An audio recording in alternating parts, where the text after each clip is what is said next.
Thiruvananthapuram കണിയാപുരത്ത് MDMAയും hybrid കഞ്ചാവുമായി യുവതികളടക്കം 7 പേർ പിടിയിൽ. ഇവരിൽ നിന്ന് 4 ഗ്രാം MDMAയും 1 ഗ്രാം ഹൈബ്രിഡ് കഞ്ചാവും 100 ഗ്രാം സാധാരണ കഞ്ചാവുമാണ് കണ്ടെടുത്തത്. പിടിയിലായ 2 പേർ ഡോക്ടർമാരാണ്. കണിയാപുരം തോപ്പിൽ ഭാഗത്ത് വാടക വീട്ടിൽ നിന്നാണ് ഇവരെ പിടികൂടിയത്. പ്രതികളെ കഠിനംകുളം പോലീസിന് കൈമാറിയിട്ടുണ്ട്.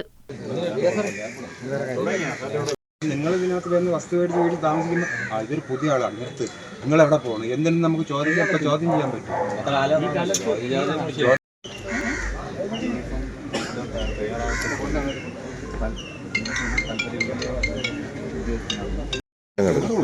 പിന്നെ ഈ 2 വണ്ടി ഇതിലുള്ളതാണ്. അത് കൊടുക്കണമെന്നത് പിന്നീട് ചോദിച്ചിട്ട് കൊടുക്കാം, എടുത്തിടാം. എവിടെയാണിപ്പോ ശരിയില്ല.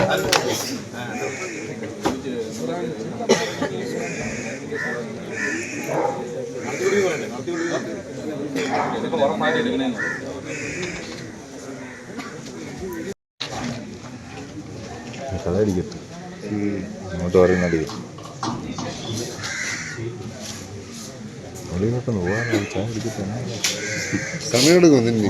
ചായ ഒന്നും കുടിച്ചില്ല. ഞാൻ 5 മണിക്ക് ഇറങ്ങി.